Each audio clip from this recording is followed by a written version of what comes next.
नमस्कार. महाराष्ट्रातील विविध क्षेत्रातील बातम्या झटपट आपल्या मोबाईलवर पाहण्यासाठी लगेचच सबस्क्राईब करा राष्ट्रशक्ती लाईव्ह न्यूज आणि सोबत बेल आयकॉन प्रेस करायला विसरू नका. मी ॲडव्होकेट गणेश बाळासाहेब शिंदे, राहणार गोशेवाडी, आपल्या पंढरपूर स्टेशन. त्या जरांगेच्या उपोषणाच्या ठिकाणी आझाद मैदानावर जे नेते गेले, सोलापूर जिल्ह्यातले सगळे लोक इथं आले, प्रत्येक तालुक्यातले. मग अभिजित पाटील माढा विधानसभा मतदारसंघ लढवतात, तिथल्या लोकांनी किंवा त्या मतदारसंघातल्या लोकांनी त्यांना आपल्या आरक्षणाबद्दलची भूमिका विचारा की तुमचं आमच्याबद्दल म्हणणं काय. तुम्ही निवडून गेल्यावर अधिवेशनात पहिल्या दिवशी मराठ्यांची बाजू मांडली म्हणून सांगता, मग तिथं विधानसभेला तुम्ही आमचा आमदार म्हणून गेलाय. सगळे आले. समाधान दादा अवताडे पंढरपूर मतदारसंघाचे चालूचे आमदार, त्यांनी एक परिपत्रक त्यांच्यातर्फे काढलं शासनाला की बाबा एक दिवसाचं विशेष अधिवेशन बोलवा, मराठ्यांसाठी काय तर करा. मग माऊली भाऊ, तुम्ही, मी, महेश येडगे, आम्ही सगळे भाजपाचे नेते. मग तुम्हाला ओबीसीची गरज नसेल तर तुम्ही तसंही सांगा, मग आम्ही आमच्या पद्धतीने काय करायचं ठरवू. तुम्ही फक्त भगीरथ दादा तिथं आझाद मैदानाच्या ठिकाणी जाऊन त्यांच्यासोबत फोटो काढून आले. भगीरथ दादाचे समर्थक इथं असतील, जयाभाऊंचे समर्थक इथं असतील.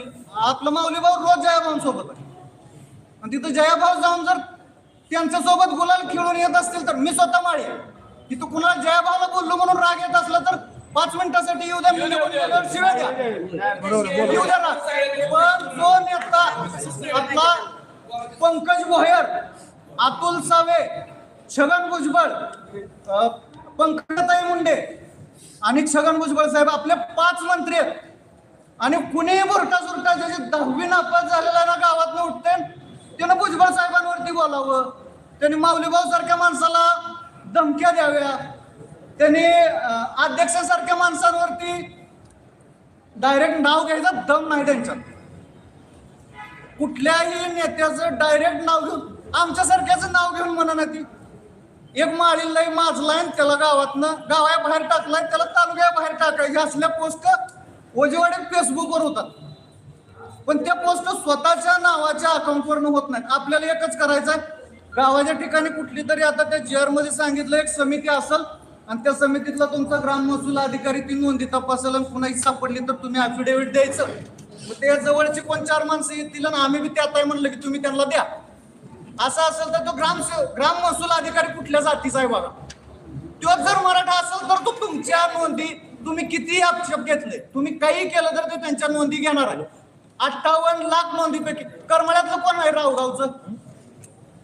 तुमच्या चिकलठाण मध्ये 71 नोंदी बोगस लाख रुपयाने दिलेले. तुम्ही चौकशी करा तुमच्या ग्रामपंचायतीकडे त्याबद्दल काय. माझं म्हणणं एवढंच आहे, आपल्या जिल्ह्यासाठी आपण करू शकतोय, आपल्या जिल्ह्यातनं आपण ताकद देऊया, पक्ष तात्पुरता बाजूला सोडूया. संजय राऊतांची काय भूमिका आपल्या आरक्षणाबद्दल मी काही वेगळं सांगायची गरज नाही. भाकरी कमी पडल्या तर त्यांच्या बी घरनं द्यायला तयार आहे. मग आपल्या विधानसभा मतदारसंघातला चालूचा आमदार, कुणी माजी आमदार तिथं जाऊन जर मराठ्यांच्या आरक्षणाबद्दल भूमिका मांडायला सांगत असेल आणि त्यांना आरक्षण द्या म्हणत असेल तर मग ते आमच्यातनं देणार का? आणि त्याच्यासाठी तुमची भूमिका काय त्याला विचारा. त्याला जर जमत नसेल तर मग आपण आपल्या पद्धतीने काय करायचं आहे ते करूया.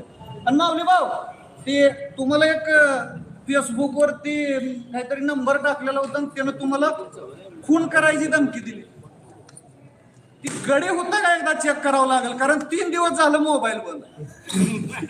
मोबाईल लागतच नाही. मी 76 वेळा त्याला फोन केला, एकदाही फोन लागलेला नाही. आणि असल्या धमकी येत राहतात, मलाही रोज येतात. सरपंच इथं बसला, आणि सरपंच कुठे गेले?